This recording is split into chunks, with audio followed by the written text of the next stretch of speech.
Ésaïe 6. L'année de la mort du roi Osias, je vis le Seigneur siégeant sur un trône très élevé. Les pans de son vêtement remplissaient le temple. Des êtres à forme de serpent se tenaient debout. Chacun d'eux avait 6 ailes. 2 ailes pour se couvrir le visage, 2 autres pour se voiler le corps, et les 2 dernières pour voler. S'adressant l'un à l'autre, ils proclamaient « Saint, Saint, Saint est le Seigneur des armées célestes. Toute la terre est pleine de sa gloire. » Les montants des portes du temple se mirent à trembler au son de ses voix, tandis que le sanctuaire se remplit de fumée. Je m'écriai « Malheur à moi, je suis perdu, car j'ai les lèvres impures et j'habite au milieu d'un peuple aux lèvres impures.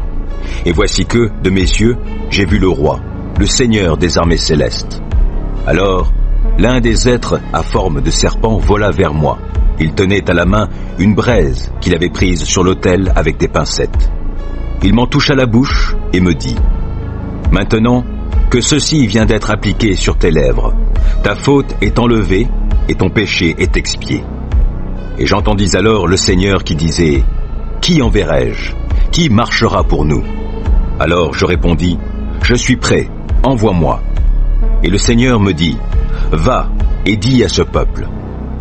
Vous aurez beau entendre, vous ne comprendrez pas. Oui, vous aurez beau voir, mais vous n'appréhenderez rien.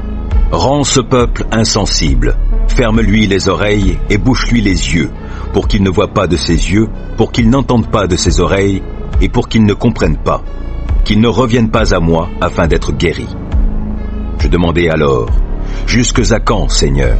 Et il me répondit, « Jusqu'à ce que les villes soient dévastées et privées d'habitants, qu'il n'y ait plus personne dans les maisons et que ce territoire soit réduit en désert et dévasté. L'Éternel enverra ses habitants au loin et le pays sera à l'état d'abandon. S'il y subsiste encore un 10e du peuple, à son tour, il sera embrasé par le feu.